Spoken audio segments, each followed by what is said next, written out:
มาส่งค่าเมื่อไหร่เข้ามาเฮ็ดผักกาดแกงใต้ๆเนี่ยค่ะเนาะผักกาดแกงใต้ๆเนี่ยมีสั่งละลายในข้าวแต่ร้านนี้ผักกาดแกงก็แต่มีผักกาดมะเขือส้มขิงเนื้อลูกถั่วลิ้นเกลือถั่วเน่าผักกาดแกงเนี่ยเป็นข้าวผักใต้ค่ะเนาะพี่น้องใต้เขาอยู่ที่ไรก็เฮ็ดกินกันอยู่นะก็นานทีนึงทีก็ได้เฮ็ดแบบเพิ่งกันกว่าอิดๆเนี่ยค่ะเนาะเอาค่ะไล่เฮ็ดผักกาดแกงเนี่ยค่ะเนาะง่ายๆค่ะเนาะก็มันตั้งสูตรค่ะเนาะเขาก็เอาน้ำมันค่ะเนาะใส่เข้ากับในหม้ออีกนึงเอาค่ะเข้าตั้งน้ำมันใหม่ๆเอาค่ะเนาะเขาก็เอาเนื้อลูกที่เขาสุกไว้เข้มๆนั่นเนื้อลูกในป้อกูมันแค้วเนี่ยก็เขาโนดเกลือใส่ขึ้นล่างไปค่ะเนาะมันเต็มเป็นแค้วค่ะ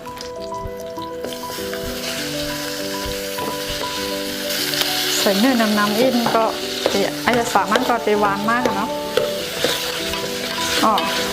ถ้าเอาเนื้อลูกลงกับโคลอนน้ำมันที่เขาใส่ไว้1 อินนั่นปกติเจตาค่ะเนื้อมันเปรี้ยวซุกเนื้อลูกในน้ำมันค่ะเนื้อมันใครเผิกมากเอาเนี่ยเขาค่ะก็เอาน้ำค่ะเนาะใส่เข้ากับน้ำเปล่าใส่เข้ากับหามันทมเนื้อมันค่ะเนาะเอาค่ะเพราะเขาเอาน้ำใส่ร้อนเนื้อลูกที่เขาโคกับน้ำมันค่ะเนาะเพราะมันเหลือได้เอาไหนก็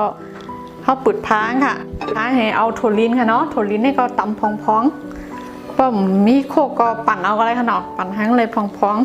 ๆใส่เข้ากับค่ะเพราะมีถั่วลิ้นแล้วก็เข้าค่ะใส่เกลือค่ะเนาะ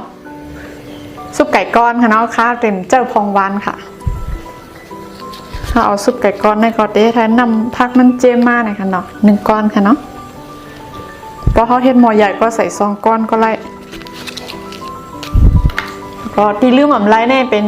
ถั่วเน่าค่ะเนาะถั่วเน่าพองก็2 จ้อค่ะเพราะเกี๊ยกน้ำก็ใส่น้ำหรือนั่นก็ไล่อยู่ค่ะเพราะเขาใส่ถั่วเน่าย่อเนี่ยก็เขาต้มค่ะเนาะต้มบันเนืองเนี่ยค่ะป่วยๆค่ะเนาะหงพางไว้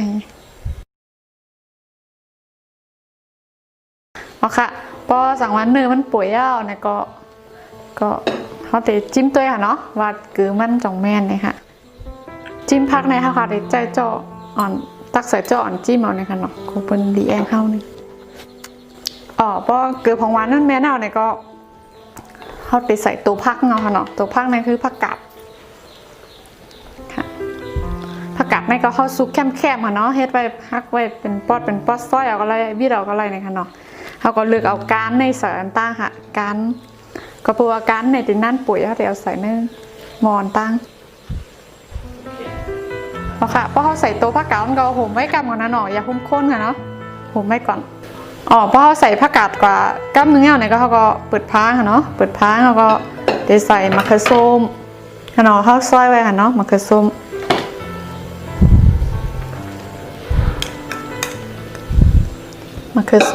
ทิ้งค่ะเนาะทิ้งซอยก็เลยทุบออกก็เลยตำออกก็เลยค่ะเนาะเก็บไม่คือก็ใส่จังนั้นค่ะตั้งน้ำตั้งเองเนี่ยอยู่ที่เท่าว่าค่ะทิ้งเนี่ยมันก็เก็บทิ้งน้ำนะคะแล้วก็หมักพริกค่ะเนาะหมักพริกเป็นหอยเนี่ยก็เขาก็ใส่กับจ้อมค่ะเนาะว่าเพชรอีดิทก็ได้กินข้าวหวานนี่ครับ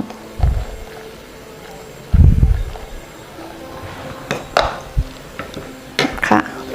พอใส่แล้วก็เขาติดโค่นเนาะพื้นเอาการที่เขาใส่กันตั้งนั้นขึ้นมาตั้งเหนือเห็นก็ขิงมันมะเขือส้มมันอย่างเงี้ยก็เตะไรลงอยู่ใต้หม้อเห็นก็อายมันตีหอมเพราะเขาใส่ขิงใส่หมักพริกยาวเขาขาดตีห่มไว้พางขึ้นกันเนาะ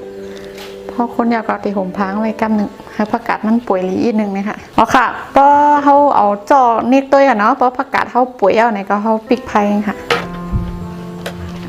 เขาก็ตักใส่หวานเลยค่ะเนาะ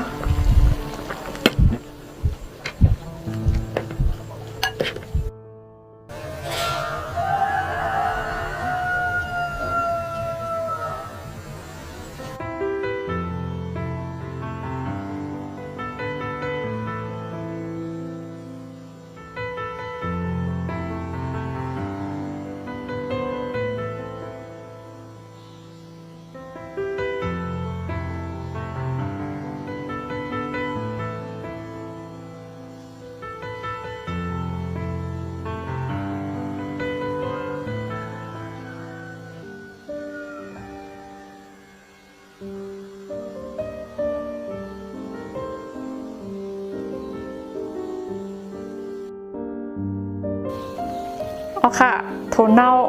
ตอนเร็วแน่แน่เข้าอ่ำหลูไล่มานางจีนางตำเอาขนาดเพราะเขาหลูเนี่ยเทศพักไหนก็ง่ายๆค่ะมีโถเน่าพองของโตต้อนค่ะเนาะมันเทศโถเน่าพองออกมาแต่หากพี่น้องใต้เขากว่าที่ไรก็เลยกินโถเน่าในค่ะเนาะก็เป็นโคดหาซื้อไลตีเนอร์เฟซบุ๊กจือเพจว่าโตต้อนเลยค่ะ